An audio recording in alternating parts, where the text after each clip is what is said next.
thrown his weight behind the UDA candidate William Ruto. And looking at the background of, David More, he's a man of the cloth, and of course he commands the influence, among the faithful, especially the Christian faithful. And how the church has been, a pivotal area of, of politics in this country. Does this change anything, especially when it comes to, William Ruto's numbers? Or not numbers per se, I mean, okay, the votes have been cast, exactly. But the perception and optics. Well, as far as perception and optics go, I think it will. As far as numbers or any political advantage at this point, I don't think there's any, because like you've put it correctly, the voting has already been conducted.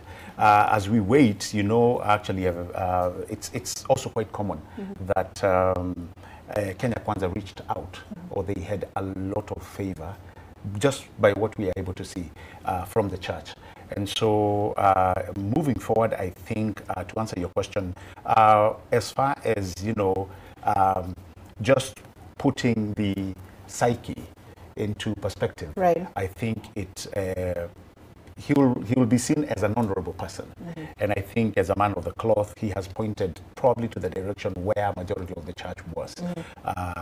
And I think moving forward, then we just have to wait what befalls him right. after this. But so, I think, first of all, let's just remember, Zainab, that him being at the ballot as a presidential candidate and him having conceded the way he is conceded right now, he has a democratic right to do it. Right. We cannot, and I've seen already people have started pointing fingers, oh, it's political.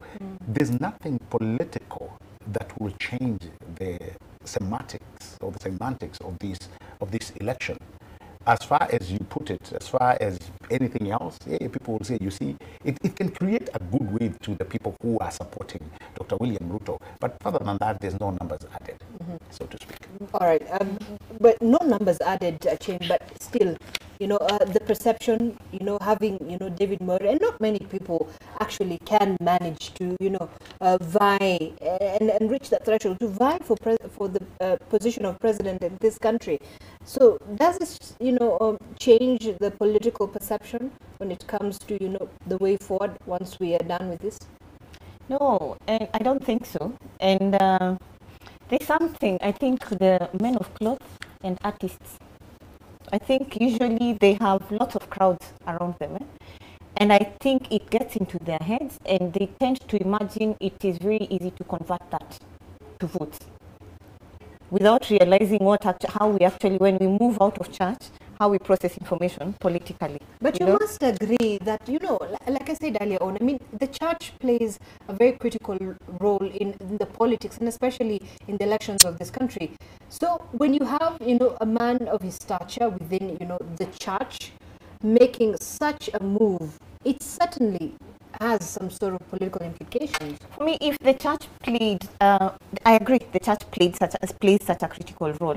But if it was that important, it should have translated into votes for him. We should have seen the numbers. We should have seen the weight of the importance of a man of cloth. So that everyone, Christians, should have rallied behind him. Right. That didn't happen because we don't process political decisions like that. It's not logical. It's very beautiful symbolically when you look at it. Oh, somebody from the church. But when it comes to the numbers, people don't think like that. Nonetheless, when you look at it, optics now, the church has come out very strongly, and the church has not been very keen on numbers when it comes to this election. They've been more concerned about the process. Let's get it right, let's be peaceful, let's follow the law, let's do this. And in conceding, he's playing into what the church has been keen on. They've not been keen on the numbers. They've not been addressing themselves to the numbers, because for them, whoever it is that carries the day, they will work with, well, whoever it is, they have to work with whoever. But for them, it is not a critical decision. They're more concerned about us having peace, for example. They're more concerned about us upholding the rule of law, for example, And when somebody concedes when they have lost, it ticks a box, When you lose, you should concede. So we've ticked a box. The man of cloth lost. He has conceded, box ticked. Elections were peaceful, people did not fight, we tick another box. Rule of law, was it upheld? So those are the things they will be looking at going forward as the church, rather than the actual contest. So I don't think in terms of politics it means anything, and especially because he has moved away from the church and taken a decision to point out somebody that he endorses, for lack of a better but you know,